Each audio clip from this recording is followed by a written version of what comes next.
Majesty Records.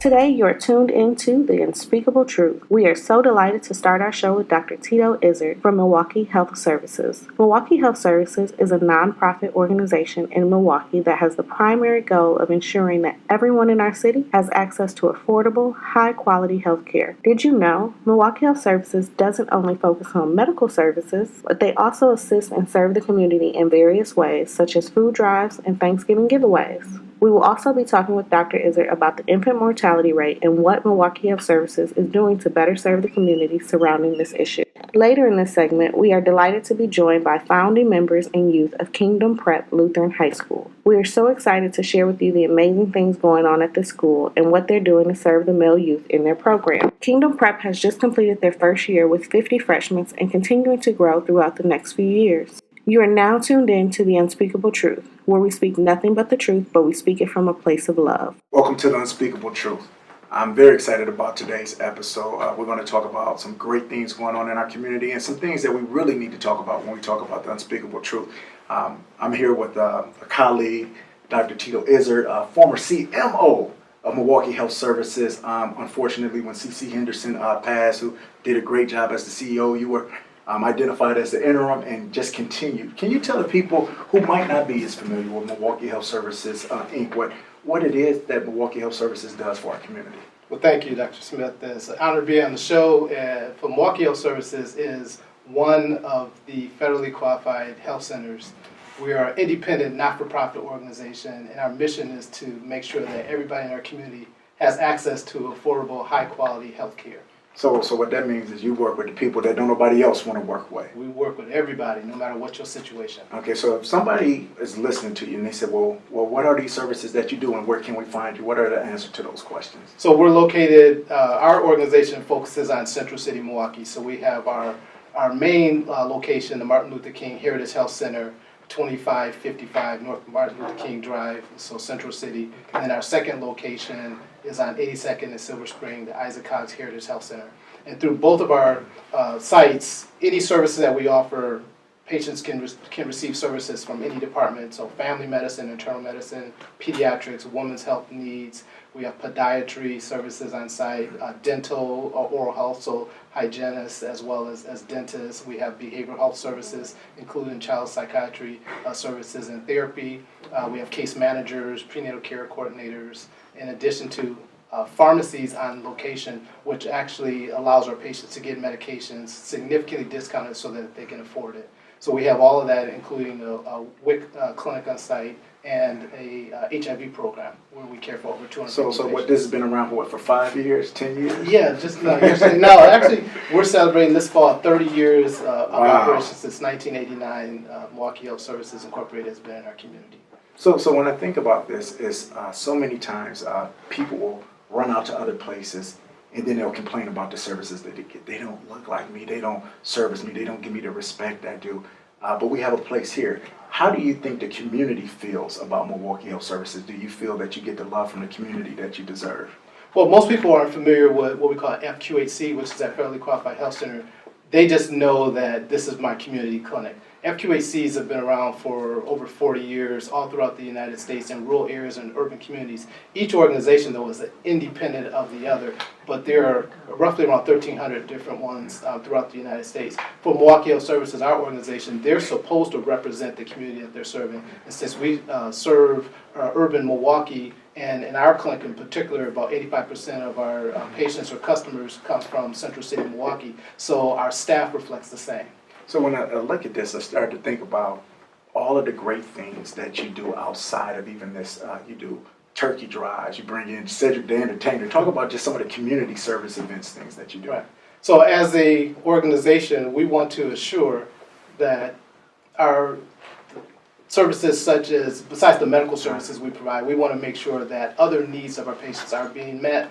So we host, during Thanksgiving time, we provide groceries so people can get their turkey and other dressings and that they need for a holiday, where we served about 1,500 people this past year, as well as other community services. So one of the things I love is that you serve in so many ways. And when we come back to our next segment, we're going to talk about it one way in which you're trying to serve the community, but it seemed like some other people didn't want you to serve the community in ways which was helpful for us. So when we come back, we're going to talk about that on the Unspeakable Truth.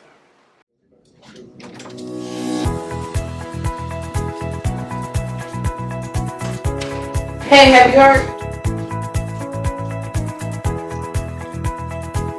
Have you heard? Have you heard? Hey, have you heard? Hey, have you heard? I don't know what I'm supposed to hear. What's up, Lil Vic? Have you heard? I'm hosting the Running Rebels Epic Galalala, September 26th.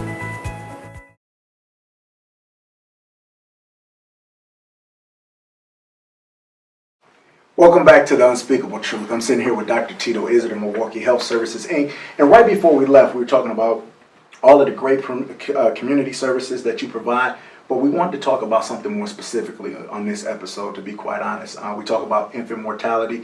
It's a significant issue in the Milwaukee community. The reports read that it's 3 times more likely for a black child to die versus a white child within their first year. So there's this federal grant that says we have to address this. It's an infant mortality grant. I know you were part of a coalition to try to bring that grant back into the city, but it seemed to be undermined by another entity. Why don't you just kind of talk about that for a second? Right, so beyond the services that we provide, as we were speaking about, part of our goal is to make sure that we're part of the community and that we're addressing holistically the needs of the community. So there was an opportunity, a federal grant called the Milwaukee, the Healthy Start federal grant, which allows communities throughout the United States to apply and receive funding to address infant mortality. And in our city, there was an opportunity to bring a collaborative together, initially through the direction of Dr. Patricia McManus. Can you tell me who were all a part of that coalition? So Dr. McManus, who previously held this grant years ago, asked Milwaukee Health Services if we would be the essentially receive the federal funds and help develop a collaborative together. So it would be Milwaukee Health Services as kind of like the fiscal agent, along with Black Health Coalition of Wisconsin, the African American Breastfeeding Network, My Father's House. Oh, Coach Al Holmes. Coach Al Holmes, of course. And Zilber School of Public Health would do the evaluation component. So originally the City of Milwaukee Health Department was going to be a part of that group, but unfortunately we had to remove the health department from that due to not being able to work with the collaborative. So now we start to think about this. We talk about how it was undermined, so people might not understand it, or maybe some people are there, but they just need to hear the story so they can recognize it. The coalition had a chance to write the grant, but then it seemed sort of like at the 11th hour, Children's Hospital, Milwaukee Department, excuse me if I'm saying something wrong, correct me if I'm there, said we want to go for this grant. Right. Which they have every right to, but... Well, so just to make sure that our community understands, so originally when the grant notice came out around August, September of last year, there was a decision that there would be one Milwaukee application. Now when I said the decision, it was asking all participating parties, so the Milwaukee Healthcare Partnership, which is like all the health systems and the Milwaukee, that organization, the FQHCs, the Federally Qualified Health Centers, the health department, pretty much everybody together agreed that instead of competing to apply for this grant, that we should all support one grant. And the support was going to be the one grant, the Milwaukee African American Perinatal Health Collaborative. Which makes sense because it's about infant mortality, specifically working with African American children. And specifically is for African American infant mortality. So the collaborative that I'm referring to was a for us by us type of mentality, meaning since this is African American infant mortality, let's ensure that the leadership of this collaborative would be black and that we would work to ensure that our community is being served. Okay, so stop. See, because sometimes they say if it makes too much sense, it don't work. So it only makes sense that those who are invested in the community, have put in work in the community. I hear you talk about Dr. Patricia McManus, yourself, Coach Al Holmes, African American Breastfeeding, these pillars of the community. Dalry Blackwell with African American Breastfeeding. Thank you. Why would anybody want to try to usurp that or try to take that grant from this coalition? Well, I don't like to put words in other people's mouths, so what I'm asking for is for people to speak for themselves. So we definitely need to have representatives from the health department, so our Commissioner Kowalik, as well as representatives from Children's Hospital, be able to explain themselves why they decided to change from their original support of the collaborative to actually competing against the collaborative. Okay, so let me say this. You don't have to say it. What I've read in all of the research is that they didn't think that this coalition could really cut the mustard. Right. They said, we're afraid that we're going to lose this, and we want Milwaukee to get it because Milwaukee is in such need. But fast forward just a little bit, we get the grant scores come back. Your coalition scores a 96, which is a very 96 winnable out score. of 100, correct. And Children's gets a 100. Correct. So now we're looking at this. So now tell me how you're feeling about this once you understand that Children has actually applied for this grant and that they've won it. Right. So originally, before the grant came out, anyone could have applied. So under most conditions, if there's two organizations that decided that they wanted to compete for a grant, that would have never been a problem. The problem was that there was an agreement already in place to support the one collaborative that I was referring to.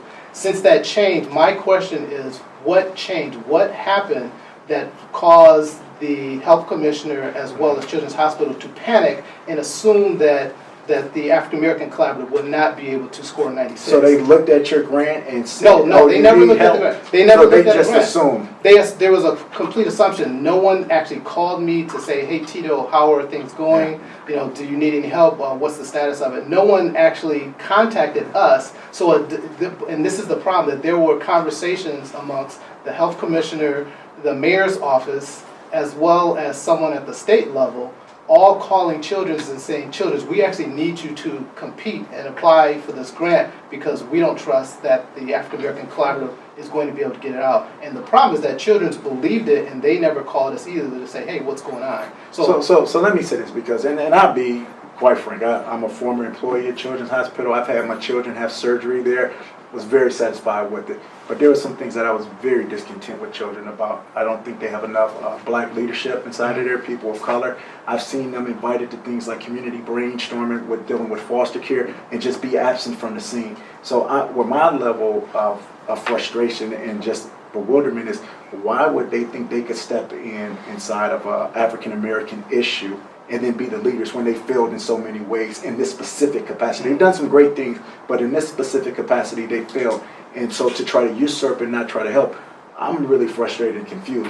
I don't know where you feel with that. Well, and I will acknowledge that the Children's, after conversations, did acknowledge that they should have called us first before deciding to pursue the grant, because they assumed that the information that was being told to them was correct. Our concerns as African American Collaborative is that this is what happens in this city, in particular, where decisions are made behind the scenes, and it essentially, at best, is implicit bias. So it assumes the worst of us. So I like to say that black folks get to wear the scarlet letter for the rest of their lives if anything in our past that wasn't as successful as other people wanted, whereas the majority population can make mistakes and they correct and they do great things. We should be afforded the same. So I've heard you quoted saying this is part of the Milwaukee game. What is that Milwaukee game? Is that part of it? What you just talked about? Well, the Milwaukee game is really just more in reference of just kind of understanding how things operate here. It's not a good or bad type of statement. It's just understanding how systems operate. So the purpose of the collaborative, the African American Collaborative, was not just to receive the money. Okay, the money was to be able to do the work. The purpose of the collaborative was to actually build a collaborative with all organizations, and not just black organizations too, the majority too. So we wanted to ensure that with that, we would actually be able to accomplish what's referred to as asset-based community development, meaning that we wanted to look at our organizations and other grassroots organizations and find out what are the assets, the strengths in those organizations, and to build the grassroots capacity of those organizations, not focus on the deficits. Unfortunately, with Children's receiving the grant and deciding to compete against us, they looked at our deficits and not our strengths, and our strengths scored a 96. So we have three things that we're trying to accomplish. Number one, we wanted to ensure that African Americans in particular have self-determination in choosing our own leaders. Number two, ensuring that there's opportunities for leadership development because we know how important that is for the future. And then number three is looking at grassroots capacity building, which is the opportunity to ensure that these potential grassroots organizations have an avenue to be supported by organizations like Milwaukee Health Services and the African American Perinatal Health Collaborative. So as I think about this, obviously we kind of have to wrap up on this segment, which I hate.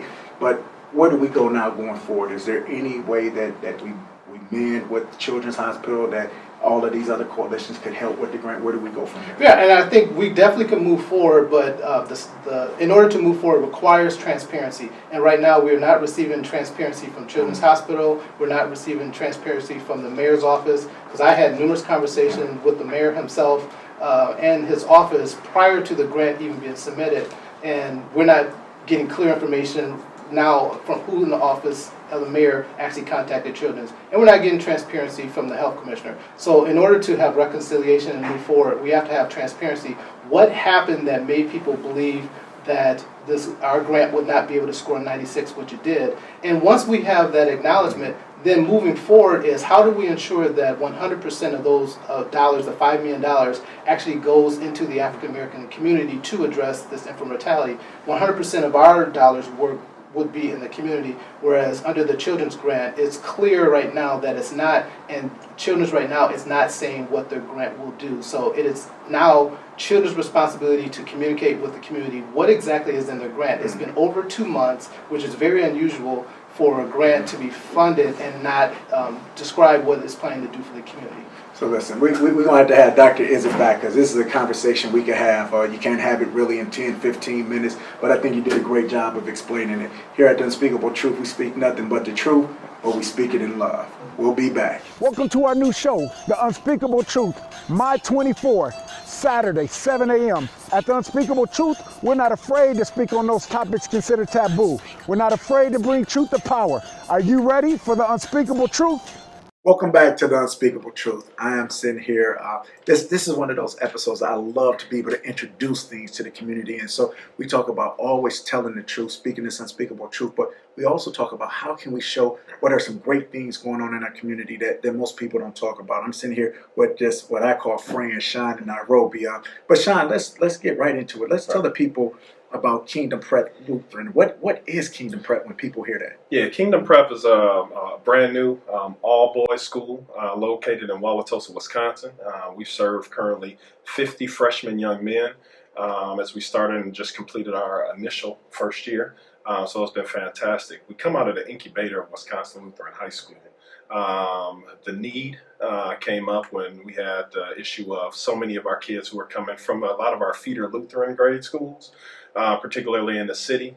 Were getting denied by Wisconsin Lutheran High School, by Milwaukee Lutheran High School, no fault of their own, just because of the numbers in general. So we saw almost 1,000 kids over the course of the last couple of years get rejected. So how do we address a need that's happening in our city, and even more, how do we really present a way to be able to address the need of creating an even bigger need that's often overlooked, which is what's happening with a lot of our males in the city of Milwaukee. So that's how we end up turning into the direction of going all male. Originally, we weren't there, but as we went along, we drew the plans out. We knew that there was a plan to create young men of God to be present in the city, and we wanted to be there for that. So Nairobi, when you heard about Kingdom Prep, sometimes they say, well, this school's not around. It doesn't have all of the traditional things that high schools have. What made Kingdom Prep a destination that you wanted to be at? I like their mission and goal, and I like what they were trying to do it. But like similar like the African American men, like in the city, and like I just like what they were standing for. So being one of the founding members of this school, what's one of the best things you got from this past school year? Some of the best things I got was like a lot of opportunities. Like we took a lot of tours on college campuses, such as like Concordia University, Cardinal Stretch, and things like that. And another thing is we got to do like things like projects to like benefit our community. So when I think about this, Sean, being an assistant principal there, you get a chance to help shape curriculum, instruction, That's behavior, everything there. Talk about the Wolf Pack just a little bit. Yeah. So the Wolf Pack is a huge aspect of who we are. One of the foundational pieces of not only who we are, of creating these kingdom men, but even more, it's really building brotherhood. And you talk about a wolf pack, you know you're only as strong as the weakest member within that pack. So the young men came up with the name, they came up with the colors, they came up with every aspect of who we are. So knowing that the strength of a wolf pack really depends on its members, really built the foundation of our brotherhood. So we wanted that to be who we are and how we move forward. So just knowing that we got some brothers, you have some folks who are learning to lead from the front. You have young brothers who are learning that, okay, you can lead from the back as well and be able to protect the pack, as well as being able to do everything. You know, and within the chain, everybody has a role. And within this brotherhood, within the wolf pack in and of itself, we continue to grow in that manner. So Nairobi, I'm gonna ask you because some parent is looking and saying, "Wow, I really like this school. I want to do it," but the child's looking like, "I don't know." How would you endorse this school? Telling some young man who's an entering freshman why Kingdom Prep would be a good location. I would just tell them, I'd be like this is the place where you can be yourself at. Like, you know, you don't gotta front of like nobody. You be like, you can be yourself. You can be comfortable. You can step out of your comfort zone and like, you know, tell your real feelings and stuff. See, this is why I love Kingdom Prep, because it's one of those places where it's not like a traditional school, but you get what I say sometimes schools are absent. I've had a chance to come and sit down and talk with some of the young men, and I'm not afraid to use the word love there, and they're not afraid to use the word love. I see that it's a true commitment, and when we talk about how our schools can get better, this is definitely one of the ways. What we're going to do is we're going to take a small break, but we're going to come back with some more people from Kingdom Prep and just inform you about what's going on at this great school, The Unspeakable Truth. We'll be right back. Hi, I'm your host, Kwaku Atrophy of the new show, The Unspeakable Truth, on My 24, Saturdays at 7 a.m. The Unspeakable Truth will speak truth to power on topics that are taboo. Check us out every Saturday, 7 a.m., My 24. Welcome back to The Unspeakable Truth. We're still here with individuals from Kingdom Prep Lutheran. I'm here with Will Turner, with Joseph Wright. Let's just get right back into it. Now, most of the time when we think about school, we think about academics, which is really good. But tell me some things that you do that's considered academics, but you just kind of stretch it out specifically on those Thursdays. One thing we do is it's an event called Exploration Thursday, where we shut the school down every single Thursday, and we do different kinds of community service projects, different experiences, just trying to create more opportunities to grow our students. So we've done so many things as far as like level 1 fun, like we took all 50 of our freshmen, we took them ice skating at Red Arrow Park. We also have a partnership with the good folks with the MBA program up in Menominee Falls. We took our kids up there to see some housing project or some housing projects, so they got to see houses being built. A couple things that we've done, we've gone to Feeding America and helped those good folks out. So not only is it beneficial to the school because we're building these essential partnerships, but we're also putting our kids in a different environment to where they're able to go out and see different colleges on all of the college tours that we've been on. I think we've been on, 4 college tours this year. See, one of the things I love about when I come to Kingdom Prep is in the morning you do this like kind of special roll call. And I guess it's like, what, about 8 wolf packs? How many wolf packs do you have? 8. It's 8, okay. And so inside your one pack, how many students are in there? In my pack is 6. So if one person is absent when that roll call happens, what do you do to try to see what's going on with that student? Before, we try to get that handled before time. We try to call them and see where y'all at. Or like if y'all on y'all way here or if y'all not coming in. But any other time, if we don't know what's going on, we'll just say we don't know what's going on and we'll call later on in the day or after. But like sometimes we will try to have to handle on that before it gets to that point. What is it like for you to know that you have a brotherhood, that wolf pack, where somebody's caring about you, so that if you're absent from school, some places people don't know you've been absent 3 days, but to get that call or to make that call, how does that make you feel secure and I guess just bonded with your school classmates? It gives me a sense of that I can lean on you and you can lean on me. Just like with an actual brother, sometimes your brothers uphold you when you're doing wrong. And sometimes they don't, but like sometimes when you know like your brother's your brother when he corrects you about certain things, because like people will just sit up in your face and just like tell you doing this, that, and the third, but you doing wrong at the same time. Now, what I love about that is not only do you have that bond there, but it reminds me of a sports team. So we talk about sports, we think about all of the other things people say you get from a school. They say, well, you got 50 students, and what can my child get as far as athletics? What are some of the athletic programs they have at Kingdom Prep? We have wrestling, rugby, football, tennis, and golf. So hold on. You got all of these programs with 50 Oh yeah, students. basketball. Okay, so I'm thinking about that now. I'm sitting here with Brother Will, and I know you know a little bit about football. Just a little bit. Just a little bit, getting the chance to play at the collegiate level. How challenging is it to staff a football team, being the head coach, with that small amount of students? Honestly, the hardest part really is, well, there's a couple things. You have an idea of what kind of, for instance, with football, you have an idea of what kind of offense you want to run with. But if you don't have the personnel to fit that offensive scheme, you have to change things to fit certain things. You have an idea of people that you want to fill in certain positions, but those same people may not want to even play football. So the good thing about me working there and also being the head coach there is that a lot of what I do is relationship based. So I may have a student that doesn't necessarily want to play football, but because they like me, they're cool with me. Yeah. Like, okay, I'll give it a shot, Mr. Turner. I'll come out and see what you guys talking about on the football field. And we're going to be launching this upcoming fall, so it's exciting news. So somebody from the community is listening. What's your plea to them to tell them how they might be able to help Kingdom Prep? The biggest thing really is we got a group of boys that are looking to do something different.